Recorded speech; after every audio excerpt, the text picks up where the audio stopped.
Hi hello family, ಎಲ್ಲರಿಗೂ ಅಮ್ಮ ಸ್ಕೈರುಚಿ ಚಾನಲ್ಗೆ ಸ್ವಾಗತ. ಇವತ್ತಿನ ವಿಡಿಯೋನಲ್ಲಿ ತುಂಬ ಹೆಲ್ದಿಯಾಗಿ ಹಾಗೆ ಫೈಬರ್ ರಿಚ್ ಇರುವಂಥ ಒಂದು ರೆಸಿಪಿನ ಮಾಡಿ ತೋರಿಸ್ತಾ ಇದ್ದೀವಿ. ತರಕಾರಿಗಳು ತಿನ್ನಲ್ಲ, ತರಕಾರಿಗಳಂದರೆ ಇಷ್ಟ ಇಲ್ಲ ಅನ್ನೋರಿಗೆ ಇದೊಂದು ಬೆಸ್ಟ್ ಹಾಗೆ ಟೇಸ್ಟಿ ರೆಸಿಪಿ ಅಂತಲೇ ಹೇಳ್ಬೋದು.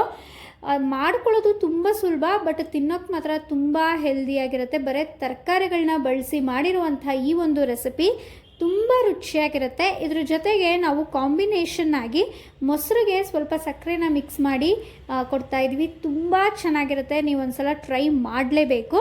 ಹಾಗಾದರೆ ಬನ್ನಿ ಈ ಒಂದು ರೆಸಿಪಿನ ಹೇಗೆ ಮಾಡೋದು, ಏನೆಲ್ಲ ಬೇಕು ಅಂತ ನೋಡ್ಕೊಬರೋಣ. 2 ಟೇಬಲ್ ಸ್ಪೂನಷ್ಟು ಕಾರ್ನ್ಫ್ಲೋರ್, 2.5 ಟೇಬಲ್ ಸ್ಪೂನಷ್ಟು ಅಕ್ಕಿ ಹಿಟ್ಟು, 1/4 ಟೇಬಲ್ ಸ್ಪೂನಷ್ಟು ಹಿಂಗು, 2 ಈರುಳ್ಳಿನ ಚಿಕ್ಕದಾಗಿ ಕಟ್ ಮಾಡಿದ್ದೀವಿ, ಹಾಗೆ 1-2 ಕ್ಯಾರೆಟನ್ನು ತುರಿದಿಟ್ಕೊಂಡಿದ್ದೀವಿ, 1/2 ಹೋಳಷ್ಟು ಬೀಟ್ರೋಟನ್ನು ಕೂಡ ತುರಿದಿಟ್ಕೊಂಡಿದ್ದೀವಿ, 1 ಸೌತೆಕಾಯಿನ ನಾವಿಲ್ಲಿ ತುರಿದಿಟ್ಕೊಂಡಿದ್ದೀವಿ. ಅದಾದಮೇಲೆ ನಾವಿಲ್ಲಿ ಸ್ವಲ್ಪ ಸ್ವೀಟ್ ಕಾರ್ನ್ನ ಬೇಯಿಸಿಟ್ಕೊಂಡಿದ್ದೀವಿ. ಇದು ಒಂದು ಆಪ್ಷನಲ್, ನಿಮಗೆ ಬೇಕು ಅಂದರೆ ಹಾಕೋಬೋದು. ಹಾಗೆ ಸ್ವಲ್ಪ ದಾಳಿಂಬೆ ತೊಗೊಂಡಿದ್ದೀವಿ. ಕಡಲೆ ಬೀಜನ ಎಣ್ಣೆ ಏನು ಹಾಕದೆ ಹಾಗೆ ಸ್ವಲ್ಪ ಹುರ್ಕೊಂಡು ಅದರಲ್ಲಿರುವಂಥ ಸಿಪ್ಪೆನೆಲ್ಲ ಬಿಡಿಸಿ ಎತ್ತಿಟ್ಕೊಂಡಿದ್ದೀವಿ ಈ ಥರ. ಅದಾದಮೇಲೆ 1 ಟೇಬಲ್ ಸ್ಪೂನಷ್ಟು ಶುಂಠಿ ಬೆಳ್ಳುಳ್ಳಿ ಪೇಸ್ಟ್, ಒಂದು ಸ್ವಲ್ಪ ಕೊತ್ತಂಬರಿ ಸೊಪ್ಪು, ಹಾಗೆ ಸ್ವಲ್ಪ ಕರಿಬೇವನ್ನು ಕೂಡ ತೊಗೊಂಡಿದ್ದೀವಿ. ಇಲ್ಲಿ 1 ಟೇಬಲ್ ಸ್ಪೂನಷ್ಟು ಗರಂ ಮಸಾಲ, 1/4 ಟೇಬಲ್ ಸ್ಪೂನಷ್ಟು ಅರಿಶಿನ, 1/4 ಟೇಬಲ್ ಸ್ಪೂನಷ್ಟು ಜೀರಿಗೆ ಪುಡಿ, ಹಾಗೆ 1/2 ಟೇಬಲ್ ಸ್ಪೂನಷ್ಟು ಪೆಪ್ಪರ್ ಪೌಡರು, ಆಮೇಲೆ ಧನಿಯಾ ಪುಡಿ 1/2 ಟೇಬಲ್ ಸ್ಪೂನು, ಹಾಗೆ 1-2 ಟೇಬಲ್ ಸ್ಪೂನು ಖಾರದ ಪುಡಿ, ಹಾಗೆ ರುಚಿಗೆ ತಕ್ಕಷ್ಟು ಉಪ್ಪು, ಮತ್ತು ನಾವಿಲ್ಲಿ ಸ್ವಲ್ಪ ಬೆಣ್ಣೆನ ಬಳಸ್ಕೊಂಡಿದ್ದೀವಿ. ಈಗ ಹೇಗೆ ಮಾಡೋದು ಅಂತ ನೋಡೋಣ.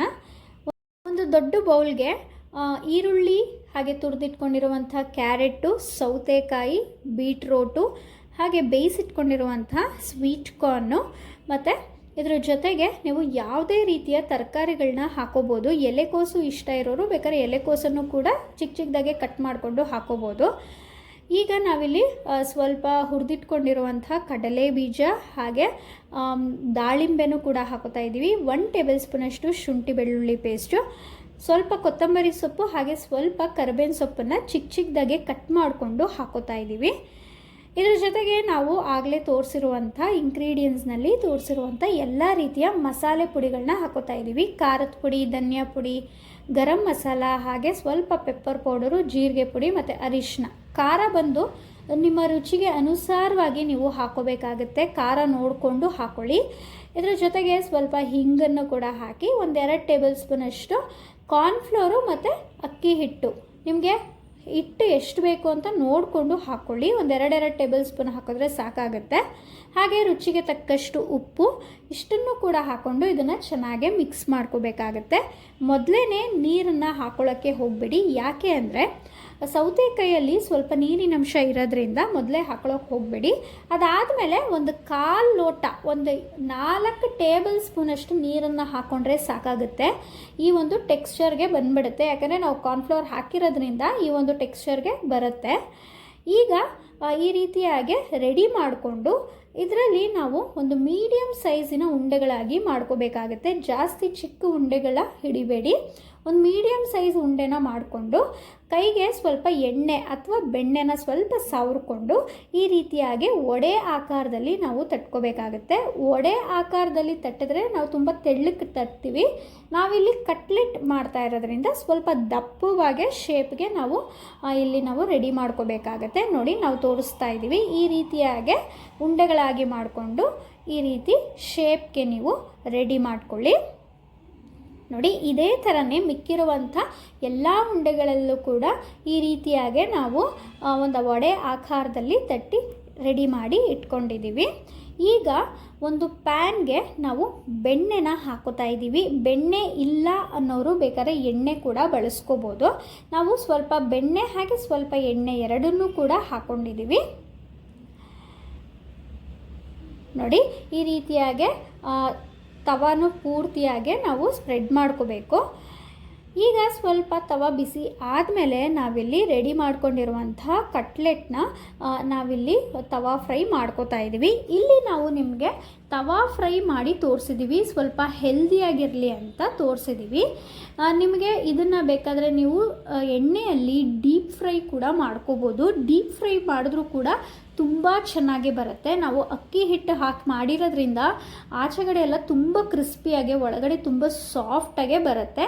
ಆದರೆ ನಾವಿಲ್ಲಿ ತವಾ ಫ್ರೈ ಮಾಡಿದಾಗ ಸ್ವಲ್ಪ ಕ್ರಿಸ್ಪಿನೆಸ್ ಅನ್ನೋದು ಬರಲ್ಲ. ನಿಮಗೆ ಯಾವುದು ಬೇಕೋ ಅದನ್ನು ನೀವು ಮಾಡ್ಕೋಬೋದು. ಎರಡೂ ರೀತಿಯಲ್ಲಿ ಈ ಥರ ತವಾ ಫ್ರೈ ಕೂಡ ಮಾಡ್ಬೋದು ಅಥವಾ ಎಣ್ಣೆಲಿ ಡೀಪ್ ಫ್ರೈ ಕೂಡ ಮಾಡ್ಕೋಬೋದು. ನೋಡಿ, ಈ ರೀತಿಯಾಗಿ ಎರಡೂ ಸೈಡ್ ಕೂಡ ಚೆನ್ನಾಗೆ ಬೇಯಿಸ್ಕೊಳ್ಳಿ. ಸ್ವಲ್ಪ ಕಲರ್ ಚೇಂಜ್ ಆಗೋವರೆಗೂ ಕ್ಲೀನಾಗೆ ಬೇಯಿಸ್ಕೊಳ್ಳಿ. ನೋಡಿ, ನಾವಿಲ್ಲಿ ಯಾವುದೇ ರೀತಿಯ ಅನ್ಹೆಲ್ದಿ ಐಟಮ್ಸ್ನ ಬಳಸದೆ ತರಕಾರಿಗಳು ಮಕ್ಕಳು ತಿನ್ನಲ್ಲ ಅಂದಾಗ ಖಂಡಿತವಾಗ್ಲೂ ಈ ರೀತಿಯಾಗಿ ತುಂಬ ಯೂನಿಕ್ಕಾಗಿ ಡಿಫ್ರೆಂಟಾಗಿ ಸ್ನ್ಯಾಕ್ಸ್ ಮಾಡ್ಕೊಂಡು ಕೊಟ್ಟರೆ ತುಂಬ ಇಷ್ಟಪಟ್ಟು ತಿಂತಾರೆ ಅಂತ ಹೇಳ್ತೀನಿ. ಎಲ್ಲ ರೀತಿಯ ತರಕಾರಿಗಳು ಈ ಒಂದು ರೆಸಿಪಿಯಲ್ಲಿ ಇದೆ ಅಂತಲೇ ಹೇಳ್ತೀನಿ. ರುಚಿನೂ ಕೂಡ ಅಷ್ಟೇ ಚೆನ್ನಾಗಿರುತ್ತೆ, ಸಖತ್ತಾಗಿರುತ್ತೆ. ನೋಡಿ, ಈ ರೀತಿಯಾಗಿ ಎರಡೂ ಸೈಡ್ ಕೂಡ ನೀವು ಚೆನ್ನಾಗೆ ಬೇಯಿಸ್ಕೋಬೇಕಾಗತ್ತೆ. ನೋಡಿ, ಇದೀಗ ಎರಡೂ ಸೈಡು ತುಂಬ ಚೆನ್ನಾಗಿ ಬೆಂದಿದೆ.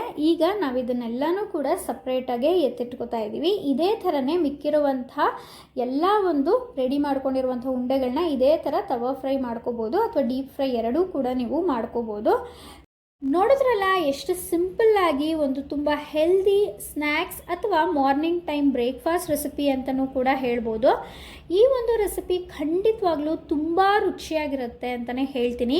ಈ ಒಂದು ರೆಸಿಪಿಗೆ ನೀವು ಕಾಂಬಿನೇಷನ್ ಆಗಿ ಸ್ವಲ್ಪ ಮೊಸರಿಗೆ ಸಕ್ಕರೆನ ಹಾಕಿ ಮಿಕ್ಸ್ ಮಾಡಿ ಈ ಎರಡೂ ಕಾಂಬಿನೇಷನ್ ತಿಂತಾ ಇದ್ದರೆ ಸ್ವೀಟು, ಹುಳಿ, ಖಾರ ಎಲ್ಲ ಸಖತ್ತಾಗಿರುತ್ತೆ. ಖಂಡಿತವಾಗ್ಲೂ ಈ ಒಂದು ರೆಸಿಪಿನ ಟ್ರೈ ಮಾಡಿ ರೆಸಿಪಿ ಹೇಗೆ ಬಂತು ಅಂತ ನಮಗೆ ಕಮೆಂಟ್ ಮೂಲಕ ತಿಳಿಸೋದನ್ನ ಮಾತ್ರ ಮರಿಬೇಡಿ. ಈ ರೀತಿಯಾಗಿ ಹೆಲ್ದಿ ರೆಸಿಪೀಸ್ಗಾಗಿ ಅಮ್ಮಾಸ್ ಕೈ ರುಚಿ ಚಾನಲ್ನ ಸಬ್ಸ್ಕ್ರೈಬ್ ಮಾಡ್ಕೊಳ್ಳಿ, ಹಾಗೆ ಸಪೋರ್ಟ್ ಮಾಡ್ತೀರಿ ಅಂತ ಹೇಳ್ತೀನಿ. ಹಾಗೆ ಲೈಕ್, ಶೇರ್, ಕಮೆಂಟ್ ಮಾಡಿ ನಿಮ್ಮ ಫ್ರೆಂಡ್ಸ್ ಆ್ಯಂಡ್ ಫ್ಯಾಮಿಲಿಗೂ ಈ ಒಂದು ಹೆಲ್ದಿ ರೆಸಿಪಿನ ಶೇರ್ ಮಾಡಿ. ಹಾಗೆ ಈ ಒಂದು ವಿಡಿಯೋನ ಕೊನೆಯವರೆಗೂ ನೋಡಿದ್ದಕ್ಕಾಗಿ ಎಲ್ಲರಿಗೂ ಧನ್ಯವಾದಗಳು.